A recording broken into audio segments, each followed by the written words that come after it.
Hello YouTube buddies, this is Dave's Life Over 65. Just did a little experiment. Some of my previous videos you saw me do some boil tests with my Tangia knockoff, and I think I pretty much settled on fondue fuel because it burns hotter than alcohol, and that you're going to need if you're going to boil more than a half a cup of water. Um, and you saw me boil a little homemade saucepan. Basically, it's an old spaghetti sauce can that I cut off and made into a boiler, and that's fine. But it doesn't boil much. Doesn't boil much water. Maybe 8 ounces. Anyways, I wanted to see if the Tangia knockoff would have the power to boil a larger thing, and it does. I did a test. By the way, I'll show you what I came up with. I'm rather proud of myself. I've been looking to get some kind of camping gizmos to take with me for not for real camping, because when I'm ready to go out and actually camp, which probably won't be until next spring, I'll get the proper camp cookware set, and also I'll probably be cooking over a wood fire instead of this little alcohol stove. The alcohol stove is good for boiling water to make tea, or maybe warm up some soup or something like that. But I don't know how. Not that it doesn't throw a good flame. It throws a really good flame, and the only thing is with the current setup with the Tangia stove and its little holder, the purchase for the pot is really precarious. The particular stand I have doesn't have any tabs that fold inwards towards the flame, so basically the pot has to be pretty big to sit on that. So I am going to come up with something. There's various solutions on the internet, and I'll probably pick up some kind of a windscreen arrangement for it. Some of the best ideas I've seen on the internet were made out of those things you put on the bottom of your oven to protect the bottom of your oven from grease and stuff that comes out. And you just cut that, and basically you can tape it with duct tape or muffler tape or something, so that it's foldable. And then you just, at the bottom, you have it flanged so that you can drive a little nail into the ground, and they're pretty good. I think the guy said the total cost was around $5. That's, of course, in the States, it's probably $12 or $13 in Canada. But I was thinking along the same lines. I have my bug-out bag completed, with one thing I just keep forgetting to get is the canvas needle, but I've got everything else. I've got a good tarp, I've got good space blankets, I've got the Tangia cooker. The only thing I didn't have was containers, and I'm going around and I refuse to pay $60 for stainless steel cooking pots. I mean, yeah, they nest and they got built-in handles and all the neat stuff, but I just felt like, also at this time of year, a lot of them are sold out because it's camping season's virtually over.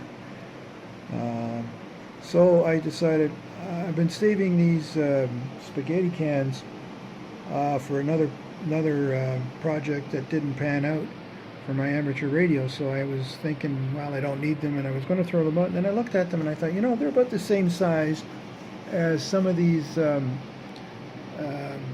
cookware sets that nest. So I got looking at it and I said, that would not be hard to make. And I looked at these 2 tin cans. I still have one left, and I got some ideas going for that as well. Any rate, here's what I come up with.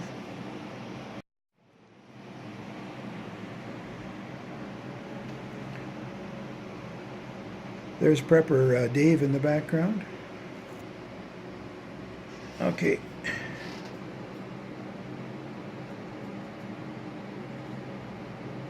Okay, essentially this is the spaghetti can with the spaghetti removed, of course, and a hose clamp. Okay, and let me put the camera down. There they are. They're exactly the same size, strangely enough. This is a can of ham. We just had it for lunch today, so I fished the can out of the garbage and washed it and crimped it down so that it's not so sharp on the inside. And water in this will boil in about a minute, 20 seconds, and I'm talking a full rolling boil. Now, I don't know what that coating is on the inside, but considering it was containing food, I don't think it's anything toxic.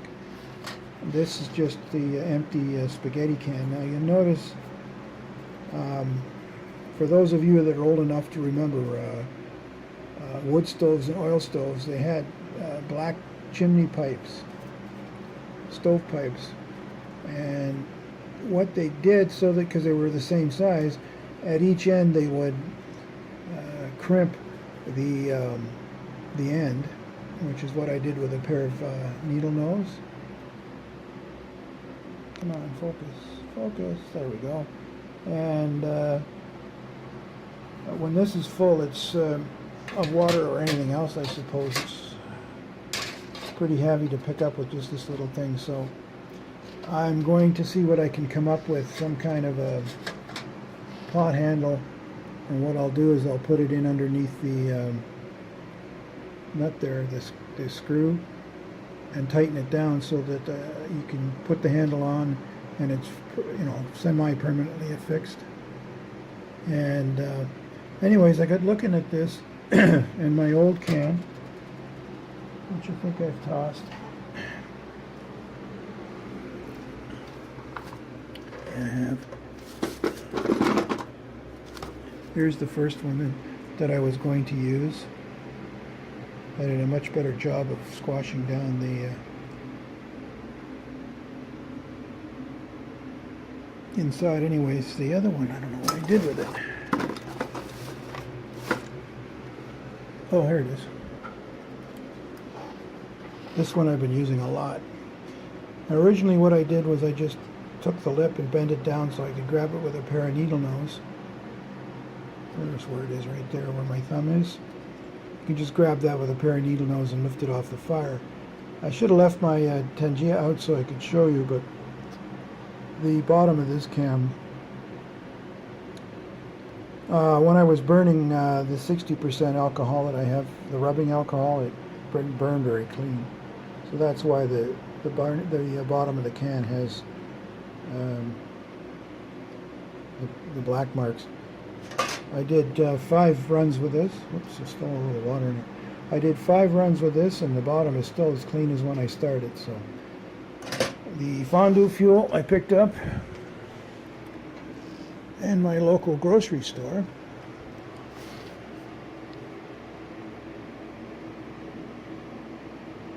Ideal for chafing dishes. What the hell's a chafing dish? Anyways, they're right about. There's no odor. It's pretty clean burning and a nice blue color.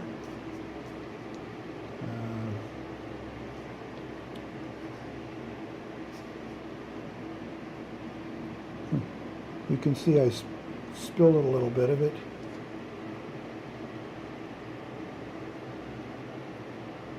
Oh, it's methyl hydrate, or methyl hydrate fuel for Tangia. Anyways, I've only used about that much, where my thumb is, and I've fired up the Tangia at least 6 or 7 times. It seems to, now that it's broken in, it seems to last a lot longer. But getting back to my cook set, when I was finished with my little cook, I made myself two big cups of tea.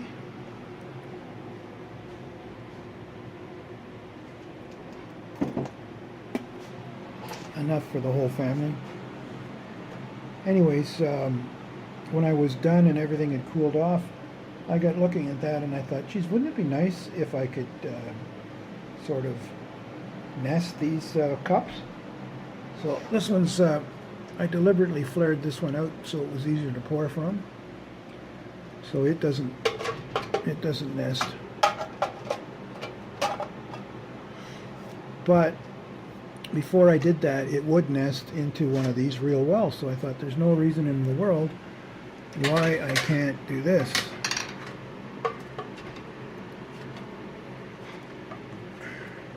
The more you do this, the easier it is to do.